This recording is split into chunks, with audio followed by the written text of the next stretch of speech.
সহজ এটকাও ঘোষ নোলোৱাকৈ দিয়াটো বহুত টান কাম এটকাও ঘোষ নোলোৱাকৈ আজি যেতিয়া মই জাগিৰোডত আছিলো ডেকা লৰাই মোক সুধি আছিলে দাদা পুলিচৰ ইন্টাৰভিউ ডেট কেতিয়া হ'ব এইটো নকয় যে মোক চাকৰি দিয়ক খালি খুৰে ডেট কেতিয়া কাৰণ তেওঁলোকে জানে যে 5 লাখ 4 লাখ টকালৈ চাকৰি দিয়াৰ সময় গুচি গল এতিয়া মই মাত্ৰ দৌৰিব লাগে আৰু চৰকাৰী চাকৰি পাব লাগে আজি অসমত 3rd গ্ৰেড 4th গ্ৰেডৰ পোষ্ট ওলাই কোনো আমাৰ ওচৰত নাহে চাকৰিৰ কাৰণে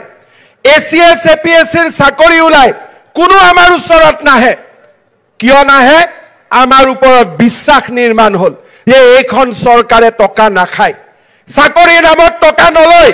দুখীয়া আৰু দৰিদ্ৰ মানুহক চৰকাৰী চাকৰি কৰ্ম সংস্থাপন দিয়াই আমাৰ আটাইতকৈ পবিত্ৰ ধৰ্ম এই কথা যি অসমৰ প্ৰতিজন দুখীয়া মানুহে বুজি পায় শ্ৰদ্ধাৰ ৰাইজ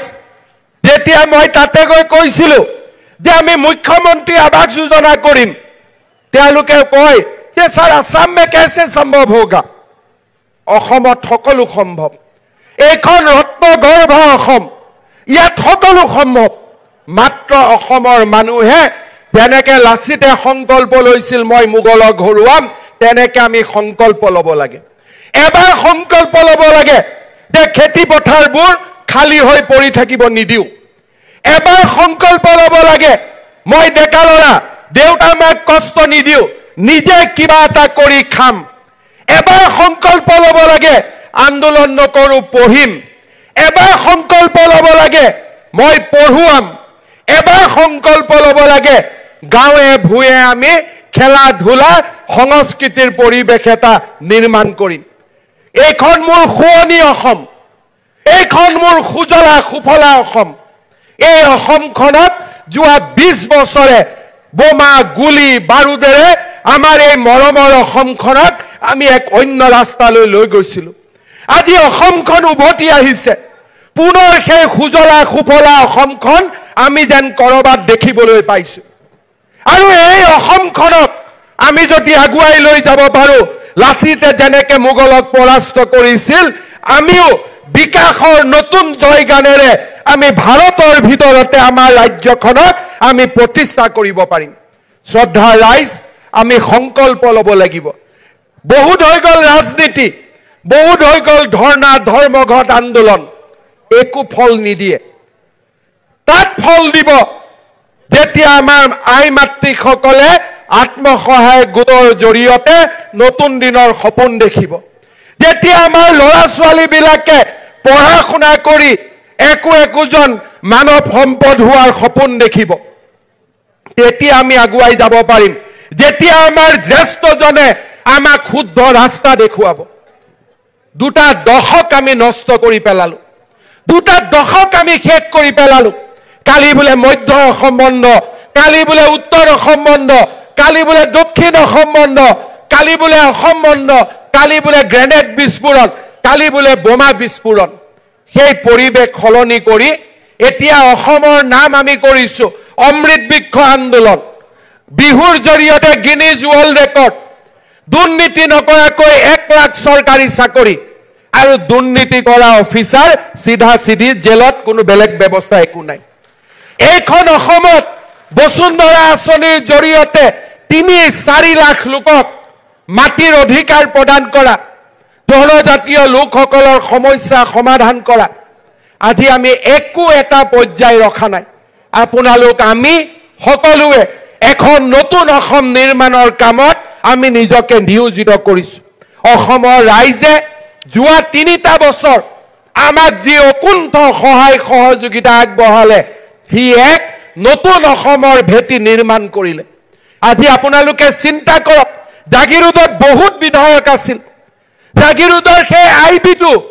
সদায় তেনেকে পৰি আছিল জাগিৰোড পৰিৱৰ্তন হ'ব পাৰে কোনেও চিন্তা কৰা নাছিল আজি পীযুষ হাজৰিকা ডাঙৰীয়াই সেই সপোন দেখিবলৈ সাহস কৰিছিল বাবে আজি জাগিৰোডৰ জীৱনলৈ পৰিৱৰ্তন আহিল সপোন দেখাৰ সাহস লাগিব আৰু সপোন দেখাৰ বাবে জাগিৰোডৰ ৰাইজৰ আশীৰ্বাদ লাগিব 114 কোটি টকা এটা দিনত জাগিৰোডৰ মানুহে আগতে কেতিয়াও মই 20 বছৰ ধৰি বিধায়ক হৈ আছো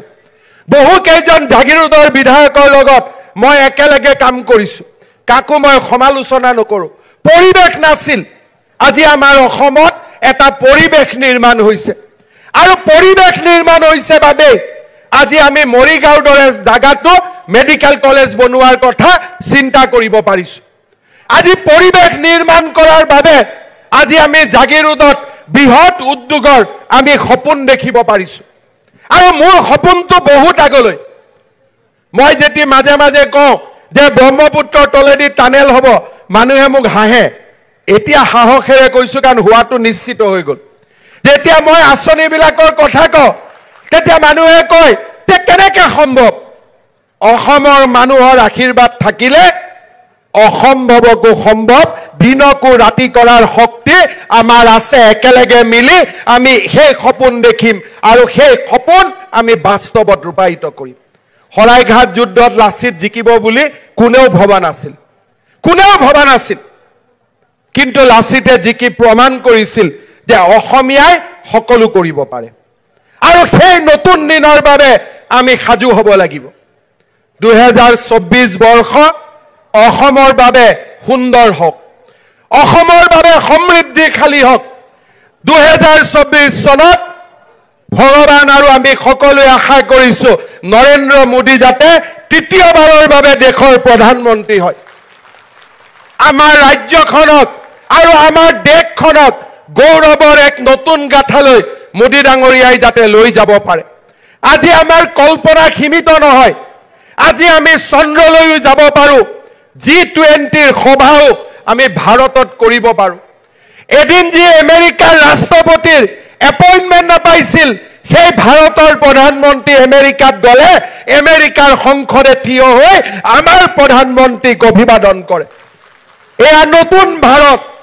এয়া নতুন অসম 2024 চনে সেই নতুন ভাৰত সেই নতুন অসমৰ সংকল্পক আৰু শক্তিশালী কৰক বিকশিত ভাৰত বিকশিত অসম আত্মনিৰ্ভৰশীল ভাৰত আৰু আত্মনিৰ্ভৰশীল অসমৰ এক নতুন গাথা নিৰ্মাণ হওক মোৰ শুৱনা মোৰ সুফলা সুজলা এই অসমখনে আৰু আগবাঢ়ি যাওক 2024 চনৰ বৰ্ষটো প্ৰতি বছৰে অনুষ্ঠিত জোনবিল মেলাই অসমৰ প্ৰাচীন পৰম্পৰাৰ গৰিমামণ্ডিত ইতিহাসৰ কথা আমাক সোঁৱৰাই দিয়ে পাহাৰৰ পৰা মামা মামীসকলে এই মেলালৈ আহি বিনিময় পথাৰে বস্তু ক্ৰয় বিক্ৰয় কৰা গোভা ৰজাৰ দৰবাৰ আদিয়ে এই মেলাৰ অনন্য বৈশিষ্ট্যৰে অঞ্চলটোক মহিয়ান কৰি ৰাখিছে জাগিৰোড সমষ্টিৰ পবিতৰা অভয়াৰণ্য ৰাজ্যৰ পৰ্যটন ক্ষেত্ৰৰ অন্যতম আকৰ্ষণৰ স্থলী মায়ং হৈছে প্ৰত্নতাত্ত্বিক সমলৰাজি আৰু ঐন্দ্ৰজালিক কাৰ্যকলাপৰ ঐতিহ্যৰে সমৃদ্ধ মায়ঙৰ ঠায়ে ঠায়ে থকা কৃতি চিহ্নসমূহৰ ভিতৰত কাশিলা পাহাৰৰ ওপৰত থকা মন্দিৰ কানাই বৰশী বোৱা শিল গোবৰ্ধন পাহাৰৰ বৰ্ণনাৰ লগতে পঞ্চপাণ্ডৱৰ স্বৰ্গযাত্ৰাৰ পদচিহ্ন থকা পাহাৰৰ বৰ্ণনা ইত্যাদি অনেক জনশ্ৰুতিৰে অঞ্চলটি পূৰ্ণ হৈ আছে অঞ্চলটোত থকা এছিয়াৰ সৰ্ববৃহৎ শুকান মাছৰ বজাৰখনে ৰাজ্যৰ অৰ্থনৈতিক দিশত প্ৰভূত বৰঙণি যোগাই আহিছে জাগিৰোড অঞ্চলৰ মন্দিৰসমূহে আমাৰ আধ্যাত্মিক জীৱনধাৰাক শক্তিশালী কৰি আহিছে দেওশাল মন্দিৰৰ আজি ধৰ্মীয় পৰ্যটকৰ বাবে এক আকৰ্ষণীয় স্থানত পৰিণত হৈছে গোভা ৰজাই এই মন্দিৰত পূজা পাতল কৰিছিল সীতা জখলা অসমৰ দুগ্ধ উৎপাদনৰ ক্ষেত্ৰত এটা চিনাকি নাম সৌন্দৰ্য বৰ্ধন আৰু বিলৰ পাৰত সাইকেল ট্ৰেক নিৰ্মাণ হল লোক নিৰ্মাণ বিভাগৰ পৰিদৰ্শন বঙলা প্ৰায় 9 কোটি টকাৰে নিৰ্মাণ হল জাগিৰোড উন্নয়ন প্ৰাধিকৰণৰ স্থায়ী কাৰ্যালয় হল 750 খন আসনযুক্ত ক্ৰীড়া সন্থাৰ আটকধুনীয়া প্ৰেক্ষাগৃহ নিৰ্মাণ হল জাগিৰোডত জনসংযোগ বিভাগৰ ডিজিটেল LED বিলবোৰ্ড নিৰ্মাণ হল শ্ৰদ্ধাৰ ৰাইজ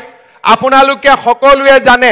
জাগিৰোডৰ কাগজ কলৰ যি আমাৰ বাবে অভাৱনীয়ভাৱে বন্ধ হৈ গৈছিল হিয়ে জাগিৰোডৰ প্ৰতিগৰাকী জনতাৰ মাজত এক বেদনাৰ ছাপ পেলাইছিল আমিও কি কৰিম কি নকৰিম ভাবি ৰাস্তা বিচাৰি পোৱা নাছিলো সৰকাৰ গঠন হোৱাৰ পিছত আৰ্থিক অৱস্থাৰ কথা জানিও বুজিও মনত অদম্য সাহস লৈ জাগিৰোড পেপাৰ কলৰ সমস্যা নিৰ্মাণৰ বাবে ৰাজ্য চৰকাৰে প্ৰচেষ্টা কৰিছিল এই প্ৰচেষ্টাত ৰাজ্য চৰকাৰে কাছাৰ পেপাৰ মিল আৰু জাগিৰোড পেপাৰ মিলৰ বাবে ৰাজ্য চৰকাৰে 810 কোটি টকা খৰচ কৰি জাগিৰোড আৰু কাছাৰ পেপাৰ কলৰ শ্ৰমিকসকলৰ চকুৰ পৰা চকু পানী মচি পেলোৱাৰ ব্যৱস্থা হাতত লৈছিল এই পেপাৰ মিলৰ বহুজন যুৱক যুৱতীক আমি অসম চৰকাৰত আমি সৰকাৰি চাকৰি দিয়া পৰ্যন্ত আমি ঐতিহাসিক সিদ্ধান্ত লবলৈ সক্ষম হইছিল আজি মই বিশ্বাস কৰো জাগিৰোডৰ পেপাৰ কলৰ দুখ লগা ইতিহাস আজি অতীত হৈ গল আজি জাগিৰোড পেপাৰ কলৰ কৰ্মীসকলে মোক আহি ধন্যবাদ জনাইছে মই ভাবো এয়া ধন্যবাদৰ পাত্ৰ মই নহয় আপোনালোকৰ ভালৰ কাৰণে চিন্তা কৰা অসমৰ 3 কোটি পৰিয়াল 3 কোটি মানুহ এই ধন্যবাদৰ পাত্ৰ কাৰণ তেওঁলোকৰ আশীৰ্বাদতে আমি জাগিৰোড পেপাৰ মিলৰ সমস্যা সমাধান কৰিবলৈ সক্ষম হৈছিলো শ্ৰদ্ধাৰ ৰাইজ জাগিৰোডে এতিয়া নতুন দিনৰ নতুন বিকাশৰ বাবে অপেক্ষা কৰি আছে আৰু কেইটামান দিনৰ ভিতৰতে জাগিৰোডলৈ অসমৰ সৰ্ববৃহৎ বিনিয়োগৰ আটাইতকৈ ভাল খবৰ আহিব বুলি মই বিশ্বাস কৰো জাগিৰোডত আহিবলগীয়া বিকাশৰ বতাহে সমগ্ৰ জাগিৰোড আৰু মধ্য অসমৰ প্ৰতিচ্ছবি সম্পূৰ্ণৰূপে পৰিৱৰ্তন কৰিব পীযুষ হাজৰিকা ডাঙৰীয়াৰ নেতৃত্বত আজি জাগিৰোডৰ জীৱনলৈ পৰিৱৰ্তন আহিছে এই পৰিৱৰ্তনৰ লগত সংগতি ৰাখি আজিৰ সভাতে জাগিৰোড চহৰৰ নলা নৰ্দমা আদি নিৰ্মাণ কৰাৰ বাবে মই ৰাজ্য চৰকাৰৰ পৰা এখন 50 কোটি টকাৰ আঁচনি আজিৰ সভাতে মই ঘোষণা কৰিছো শ্ৰদ্ধাৰ ৰাইজ এই টকা ব্যয় কৰি আমি সমগ্ৰ জাগিৰোড চহৰখনৰ আমি প্ৰতিচ্ছবি পৰিৱৰ্তন কৰিবলৈ প্ৰচেষ্টা কৰিম জাগিৰোডত এটা নতুনকৈ অগ্নি নিৰ্বাপক কেন্দ্ৰ গঠনৰ বাবেও মই আজিৰ সভাতে আপোনালোকক প্ৰতিশ্ৰুতি দিছো ইয়াৰ লগতে জাগিৰোডৰ ভাগাৰাৰ পৰা আমছৈলৈকে এই সমগ্ৰ পথছোৱা 66 কোটি টকা খৰচ কৰি অসম মালাৰে মই পুনৰ নিৰ্মাণৰ বাবেও আজিৰ সভাতে আপোনালোকক মই প্ৰতিশ্ৰুতি প্ৰদান কৰিছো নৱগঠিত জাগিৰোড সমষ্টিত মৰিগাঁও চিকিৎসা মহাবিদ্যালয়ও অন্তৰ্ভুক্ত হৈছে মই বিশ্বাস কৰো আজিৰ পৰা 2 বছৰৰ ভিতৰত আমি মৰিগাঁও মেডিকেল কলেজখনো অসমবাসী ৰাইজলৈ আমি আগবঢ়াই দিব পাৰিম শ্ৰদ্ধাৰ ৰাইজ প্ৰধানমন্ত্ৰী নৰেন্দ্ৰ মোদী ডাঙৰীয়াৰ আশীৰ্বাদত আজি আমি অসমখনত এনেকে আগতে কেতিয়াও চিন্তা নকৰা অজস্ৰ উন্নয়নমূলক কাম আমি হাতত ল'বলৈ সক্ষম হৈছো শ্ৰদ্ধাৰ ৰাইজ নিৰ্বাচনৰ সময়ত আমি প্ৰতিশ্ৰুতি দিছিলো যে 1 লাখ যুৱক যুৱতীক আমি চৰকাৰী চাকৰি দিম 90,000 যুৱক যুৱতীক চৰকাৰী চাকৰি দিয়াৰ পিছত এতিয়া আমি অসমত নতুনকৈ আৰু 40,000 যুৱক যুৱতীক চৰকাৰী চাকৰি দিয়াৰ পথত আগবাঢ়িছো